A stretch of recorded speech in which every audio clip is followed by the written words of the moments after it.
So in this video, I kind of want to just go over what happens to, or at least a story that happened with me. So I bought this guitar a while ago. It's a 7-string Jackson. It's pretty solid, but it's one of the cheaper models. I mean, that might give it away. So I got it for around 200 bucks. I traded in an 8-string Agile, which was a lot worse than this thing. It played horrible. I mean, it was like a 30-inch scale length. The first fret was like this big, you know? So it was impossible to play. It was too tight to get any sort of like lead guitar going because there's too much tension on the upper strings. So I got this thing right here, and there was a big problem with it. So if you leave a guitar in a climate that really is too dry and not humid enough, the wood's going to shrink. And what happened was, when I first got this guitar, the first frets are here at the ends. These were so sharp that I almost like sliced my finger open, like no joke. So what I wanted to talk about was, can you fix that? And the answer is yes, and how you fix it. So what you have to do is you have to really just focus on, you have to get a metal file. It sounds kind of weird. Something like this. And what happens is you lay it down and you mark up the tape. I actually have a video that I shot a while ago of me doing this, so I'm gonna put this in after I do this intro. So you get one of these files, and then you have to really set up your guitar so you don't damage the wood, because I really marked the wood on this thing. But you know, it's a $200 guitar, so it's like whatever. But I did fix it. I fixed it really well, and you just take it, and then here's the fret, my finger, and you just kind of just go like this until it's flush with the wood, and you're literally filing down the metal. So what I'm gonna do is I'm gonna cut to the video and the shots that I recorded of me, you know, fixing this. I'll speed it up. I'll do some commentary. So if anybody out there is kind of having a problem with this, it's not that big of a fix. This thing cost me like $6 to $8, you know, and that's really all you need. And you need some masking tape, and then you do also need some like lemon oil to really shine up the fret after, and get it to sort of like not be like the Sahara Desert and be so dry. But just wanted to lead into that, and I'll cut to it right now. Okay, so here's the video that I shot a while back. So you're just like, by watching what I'm doing right here, the first thing obviously is to protect the fretboard.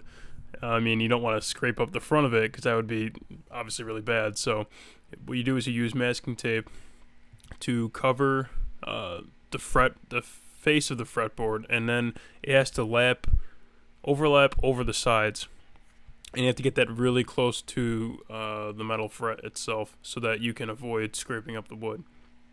So here's just me just covering them all. You have to go all the way down from the 1st to the 24th or 22nd, or you know how many frets you have.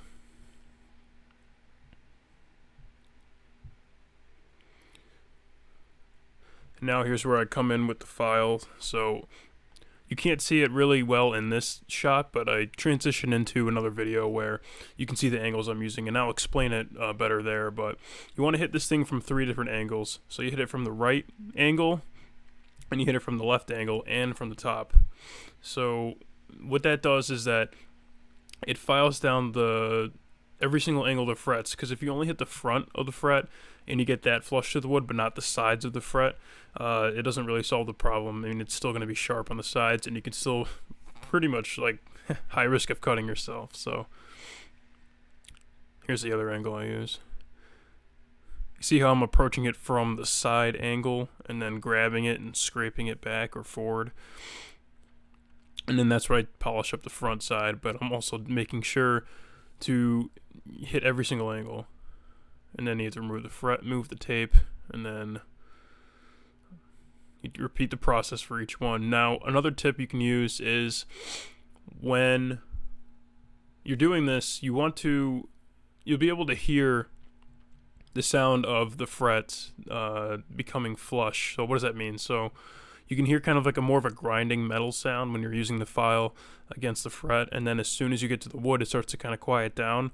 You know, that's kind of like as far as like hitting the front side, that's when you know that's flush with the wood. And as far as the sides, you just have to keep that one. You have to kind of keep testing out, see if they're sharp or if they're you know, feel good or not. So I use my thumb right there and my fingers to kind of run across the edges of the fretboard to see if it's sharp or not.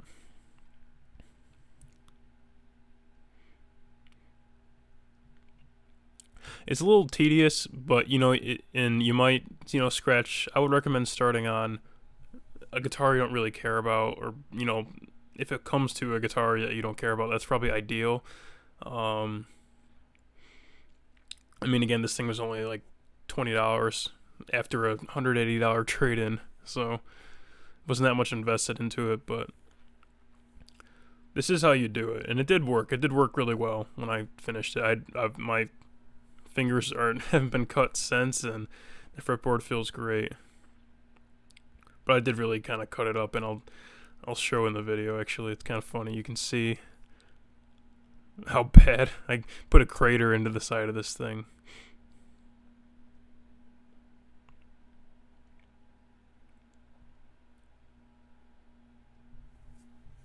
I mean, the cool thing about being, like, you know, a guitar player is that I feel like fixing guitars is super simple, and a lot of people don't want to learn how to do it, or you know, they think it's too difficult, so they go to like a guitar center and spend like $50 to have somebody do something like this, when it really only takes, you know, just a little bit of research and, you know, just some trying and some effort. But you can do it yourself. You know, you don't have to. You can save the money and just kind of, you know, set it up yourself, file the frets down. This is where I'm getting the very edge of it. It does get a little tricky once you get to the higher frets, and you have to use more of an angle to get, you know, the desired feel you want.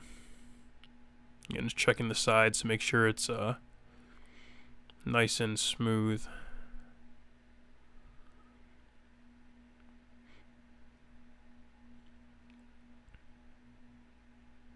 So here's where I really marred it up. You can see it. It's pretty bad. Right there. But you know, you can't even see it. I mean, if I'm looking down, I'm standing up or sitting down, you can't see it. And most importantly, I didn't scrape up the front of the fret, or the face of them, the face of the fretboard. So it's really all that matters, you know.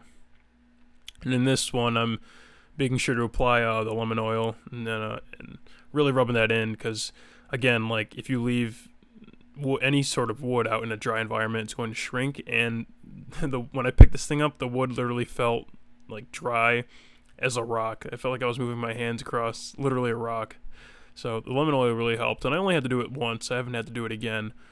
And again, that has to do with how, like, you know, well the wood is used to make the guitar, you know, and how durable it is to the elements. But you know, I mean, $200 guitar, you get what you get.